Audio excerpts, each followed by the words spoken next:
टाठो बच्चों अस्सलाम अलैकुम रहमतुल्लाहि वबरकातुहू। बह अब्दुल गनी लोन छुस अजुक लेसन हेत हाजिर। क्लास 8 मजमून कोशर, मौजू नज़म कोकर छु वनान।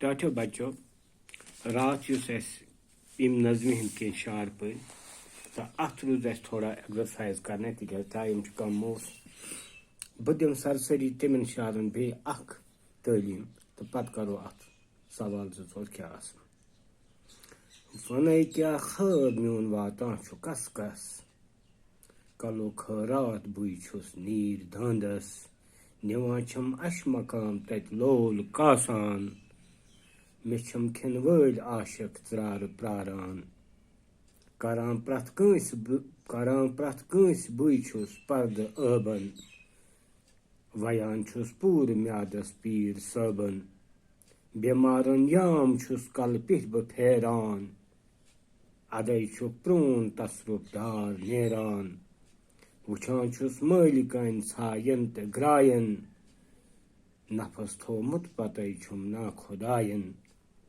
खुदा सबस दोहे मिन्नत हेवान छुस पत्थर पेमत बह फल फल खेवान छुस।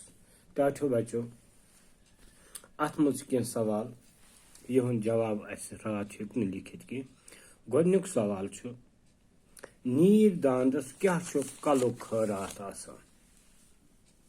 जवाब गो नीर दांदस छु कोकर कलो खैरात आसान। ब्याक सवाल छु खिन वल आशिक कत छ आसान प्रारान। खिन वल आशिक छ आसान त्रार प्रारान। ब्याक सवाल बेमारन कह छु तसरुपदार नेरान। बेमारन छु प्रून तसरुपदार कल पिठ कोकर डालन या फेरन सत नेरान।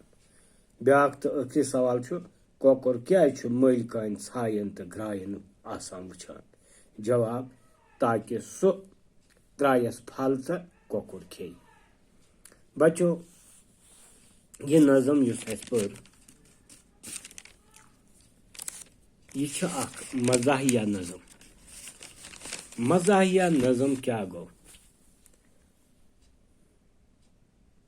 यह गई सो नज़म यथ मज मज़ाहिया अंदाजस यानी असन किस अंदाजस मज शायर पनुन मकसद ख्यालात तो हालात बोजन तो परन वालन ताम वातनावान छु।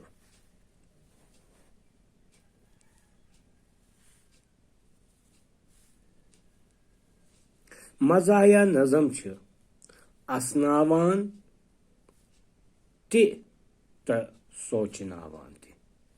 कोकर छु वनान नज़म छु जनाब अयूब साबिर सबन लिखमज। अयूब साबिर सब छु कोलगाम तहसील किस भुगाम गामस मज जामत।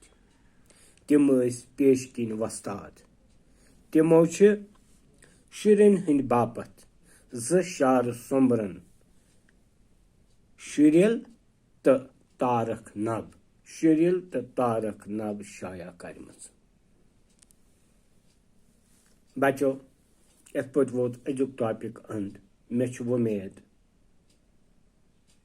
तुह करू घर बिहित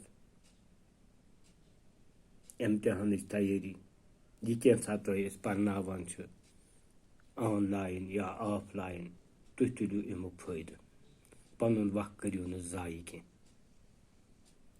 बिहु खुदायस हवाल अगर खुदायन युस पगह करो बे मुलाकात। अस्सलाम।